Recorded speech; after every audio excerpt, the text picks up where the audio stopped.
Welcome to This Side of 50 with your host, me, Milton K. Smith.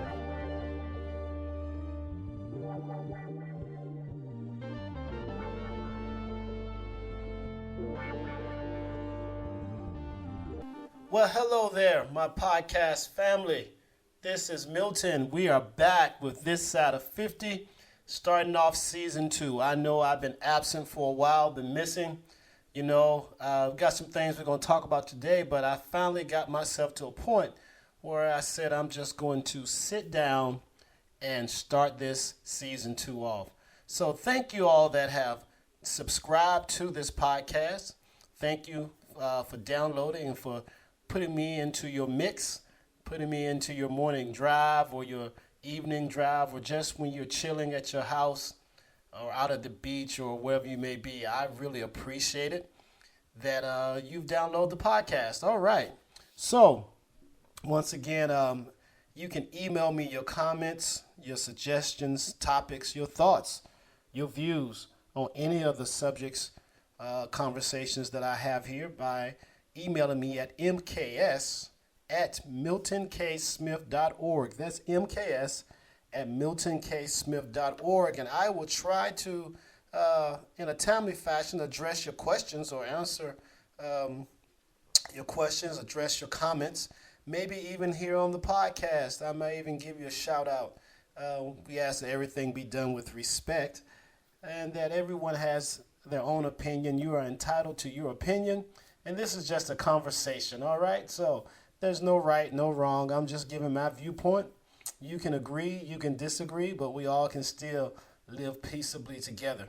So thank you. This is now 2021, July of 2021. And man, a lot has happened. A lot has changed since I last talked with you all. The world is opening back up again. And here we are once we're back open. Looks like we're on the verge of maybe another worldwide closure or worldwide impact from this virus, COVID-19. I don't know if I'm going to talk about that today. I had something I really wanted to share with everyone on today, and that is mental health. June was Mental Health Month, and a lot of awareness was brought to different mental illnesses and mental issues that people deal with on a daily basis.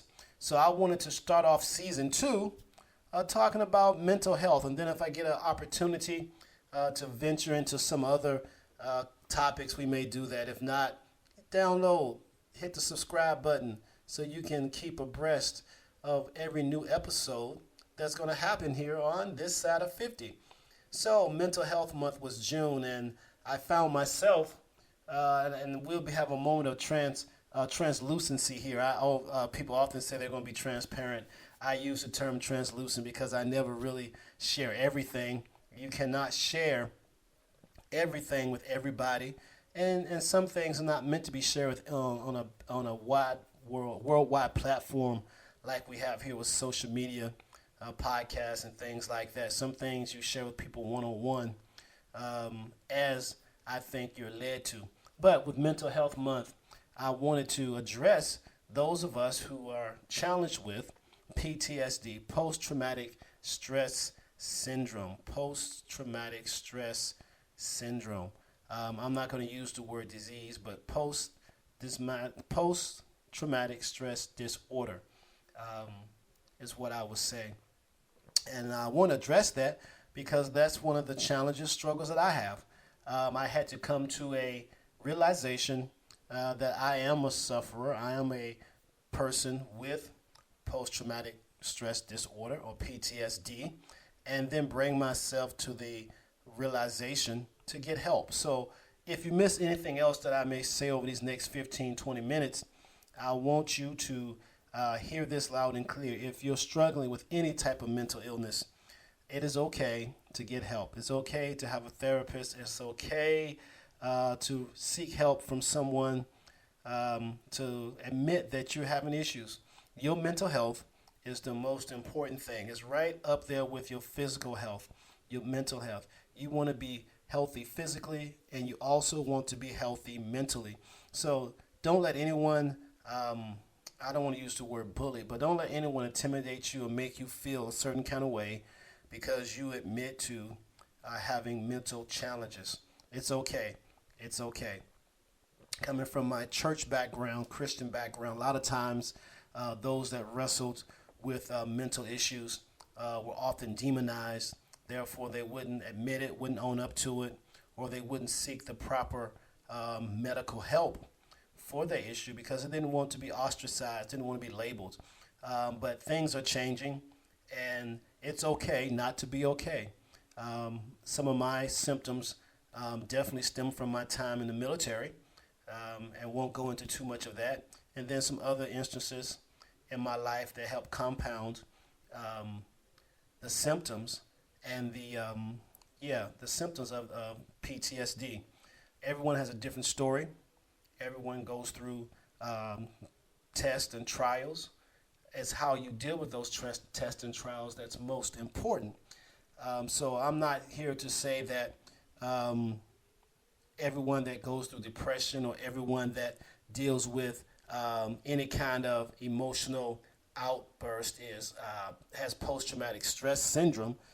But when you find yourself in those states, in a state of depression for long periods of time, or even thinking about harming yourself or harming others, that's when you have to decide that you need to seek professional help. So, if you're dealing with obsessive behavior, one of the things that I notice about myself is that I would check the locks at my house, check the doors numerous times before going to bed, and even when upon leaving, I would check the locks. I would lock the doors, go back and check, and make sure I locked the doors. I had to go back and check the check that I made on the doors. I always had a challenge with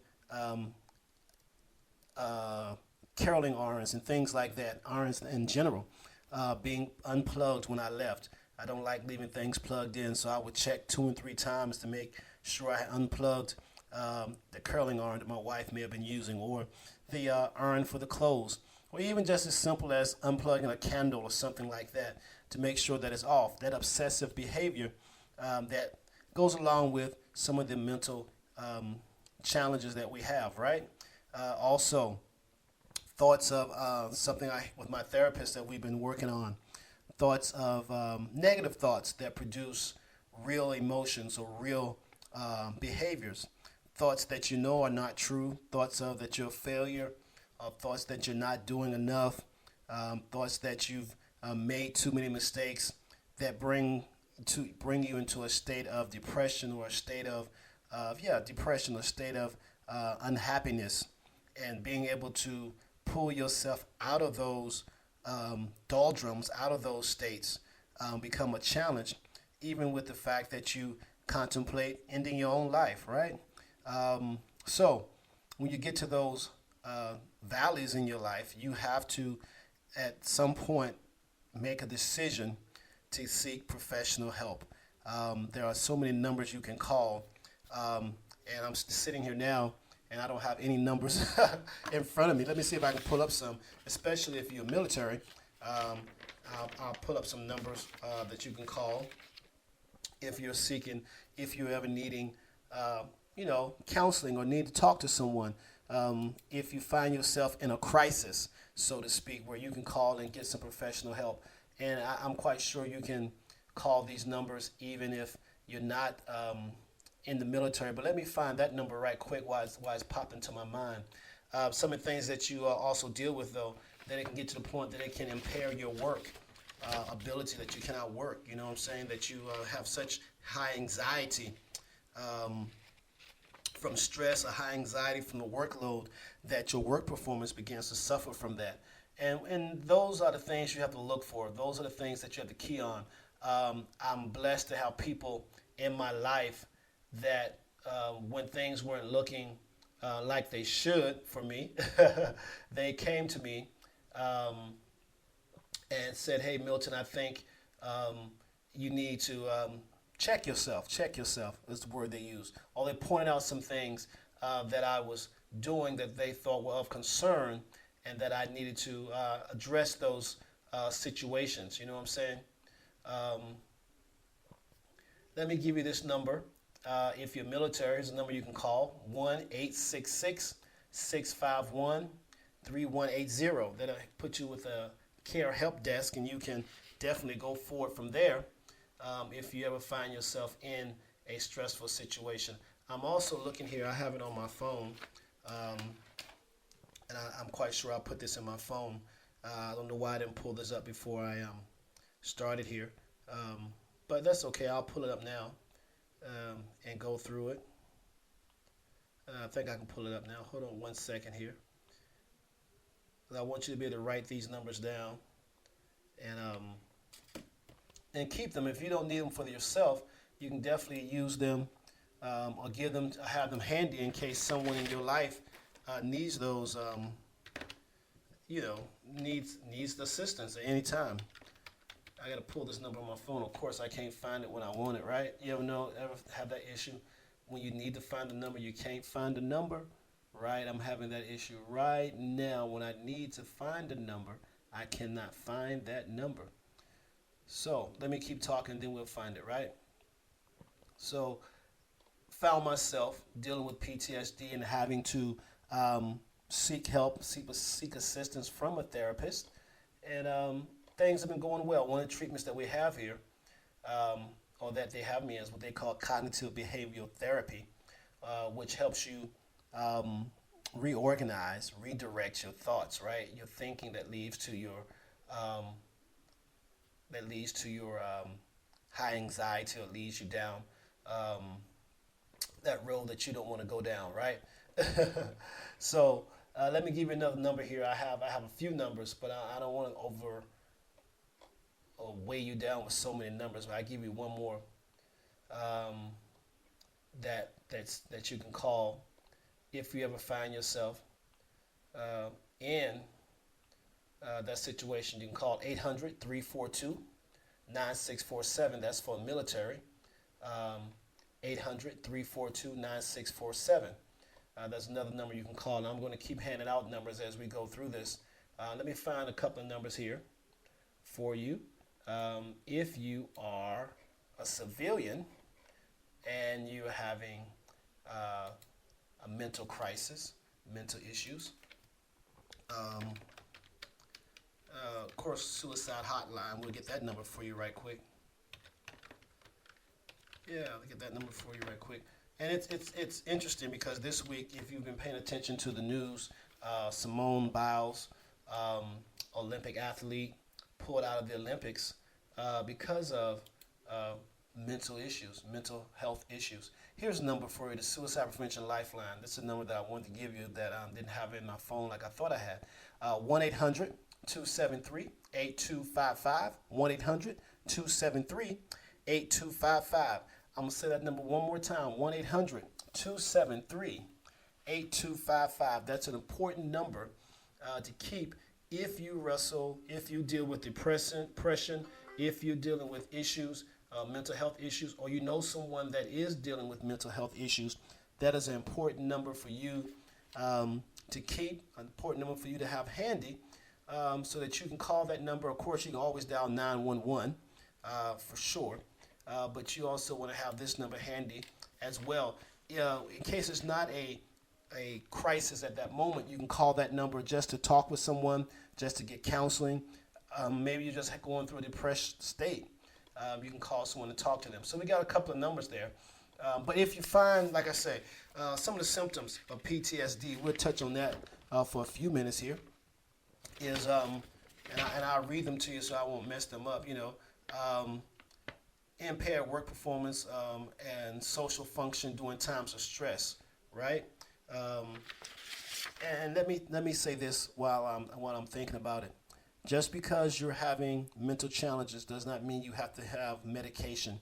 The cognitive behavioral therapy treatment that I'm currently in the process of involves no medicine. It's just talking, finding ways to deal with stress, finding a way to deal with the thoughts that you're having, finding ways to bring yourself back to a state of what I'll say is normalcy, or a state of calmness, so that you can function and a normal function like you want to function. I don't want to say on a normal normal, because that then makes us feel like we're not normal. So, yeah, so you don't have to take medication. You don't have to, all those things you see on TV and they're going to wrap you in a straitjacket. No, that's exaggerations for Hollywood. You can get help without medication, right? You can get help without medication. So we go into those symptoms, right? Being unable to do certain tasks or work related tasks due to your symptoms that you're having, like anxiety, right? You can be in a depressed mode, suspicious of things, frequent panic attacks, and have trouble sleeping and mild memory loss. It's just some of the minor symptoms, right? Also, as things increase, if you're on this route, on this road here, on this path, those panic attacks become more frequent and you don't show any emotions. One of the things that a lot of folks have said about me in times past, not showing any emotions or having the same emotion all the time, right? No good, no bad, just as I always say, it is what it is. Talking in circles, another symptom of PTSD. Poor short-term or long-term memory, or just disturbances in your motivation or your mood and trouble maintaining and making relationships. All those are symptoms that if you're experiencing those and you're listening to this podcast, or you have family members or loved ones or friends that are experiencing those, it's worth checking into, right? Worth checking into. Having impairment in your thinking or your mood, and we might have said that already. Having obsessive rituals that interfere with your daily activities. We talked about that. Thoughts of suicide. Some of those obsessive rituals like continuously washing your hands. Irrelevant speech or illogical and obscure speech. We talked about panic and depression that impairs your function, impairs your ability to function, right?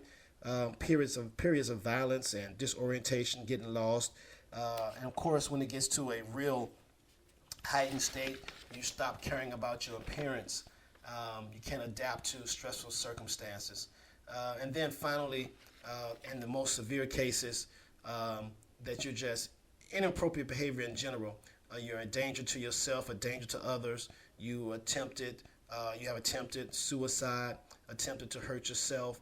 You don't care about how you look. You don't care about where you're using the restroom at, those type of things. Disorientation, not sure of the time, the date, and the year. You start forgetting names, your own occupation, even your own name, right? Those are just some of the symptoms of PTSD. Now, I suggest anyone that if you're having any of those symptoms and they're persistent, or someone has maybe brought to your attention that you have some of those symptoms, that swallow your pride and seek help. If you're military, once again, I give you that number. If you're in the military, one of the numbers that you can call, there are so many, but one of the numbers that you can call is 877. It's a different number from the first one, 877-927-8387. There's a number you can call, 800-342-9647. That's the number that you can call if you're military. Or if you're non-military and also military, you can call the National Suicide Prevention Lifeline, which is 1-800-273-8255.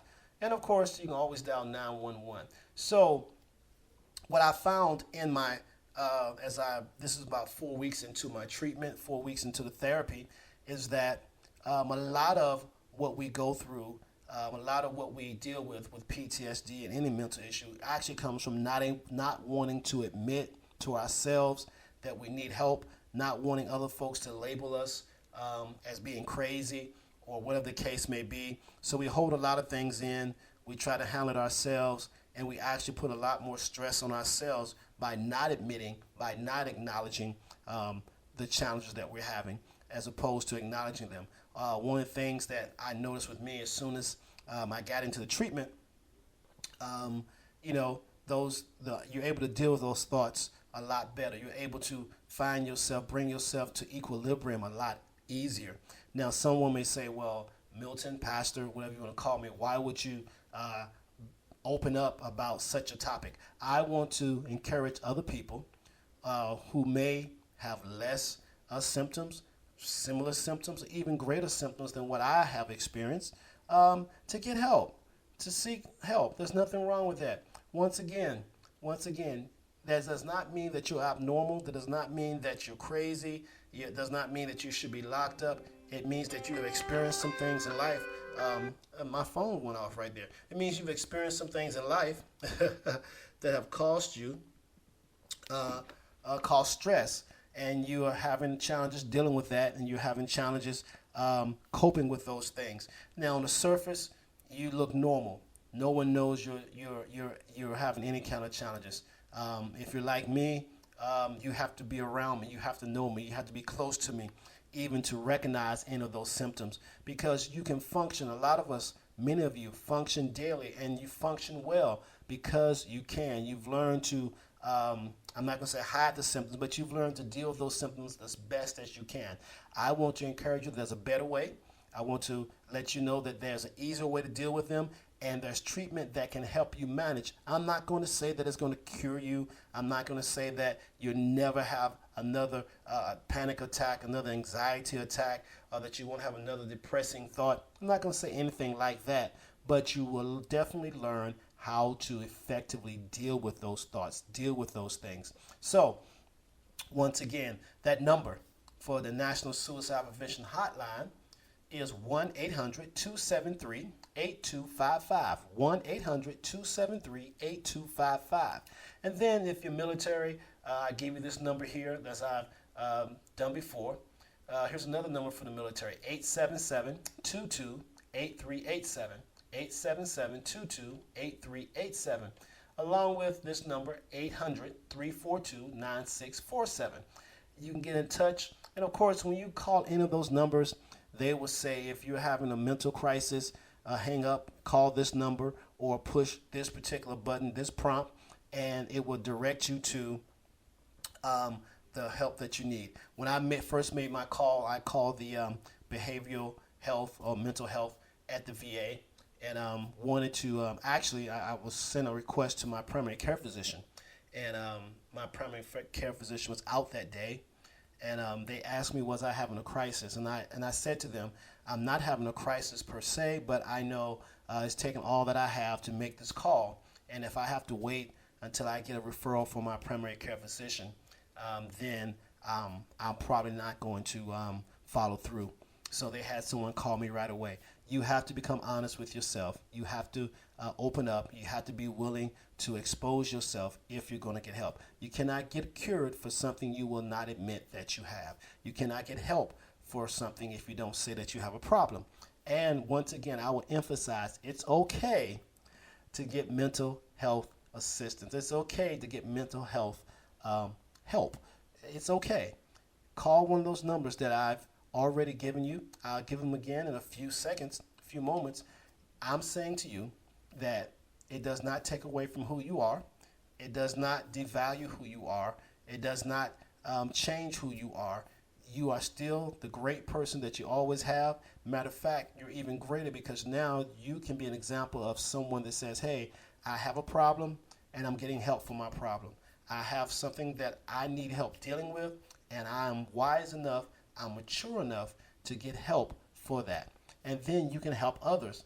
You don't know how many folks that you can influence to get help just by you stepping out and getting help for yourself. Once again, does not mean that you're crazy, does not mean that you are a lunatic and need to be in a straitjacket and they're going to lock you in an asylum somewhere.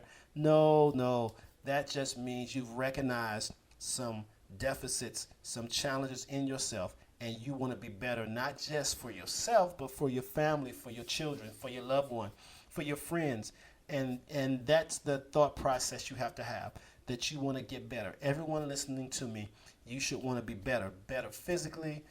We go to the gym, we work out, so we want to get our bodies in shape. We want to be healthy so we can live longer. Same thing with your mind. You want to make sure that your mind is healthy so that you can live longer and live peaceably, live a better quality of life,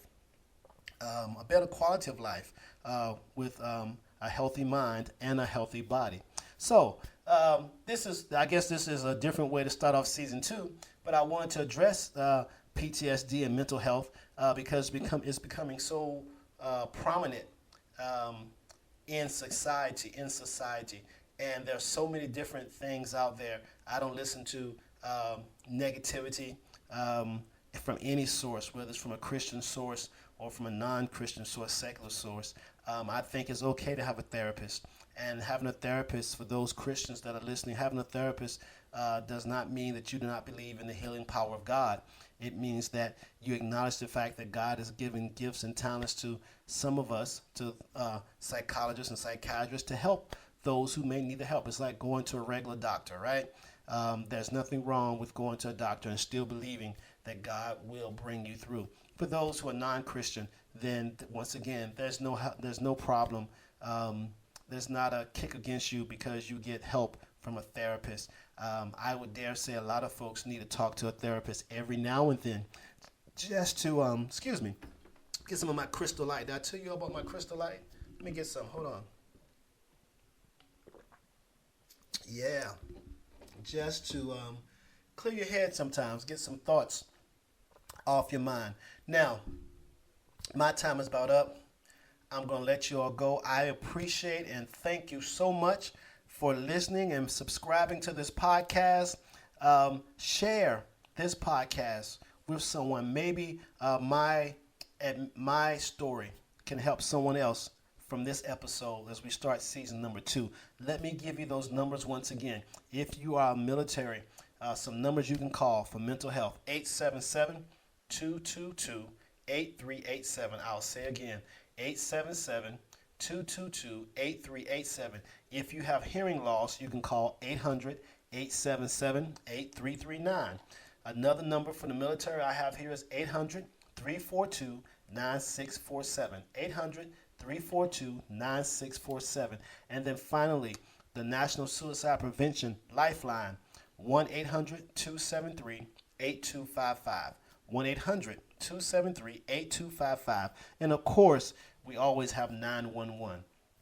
If I could be of any assistance to you as far as mental health and improving your quality of mental health, feel free to email me at mks@miltonksmith.org.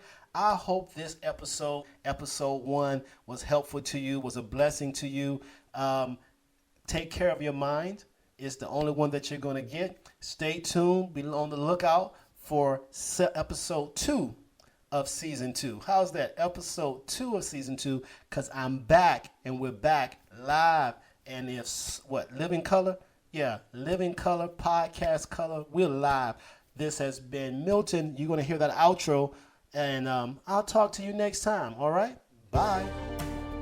You have been listening to This Side of 50 with Milton K. Smith.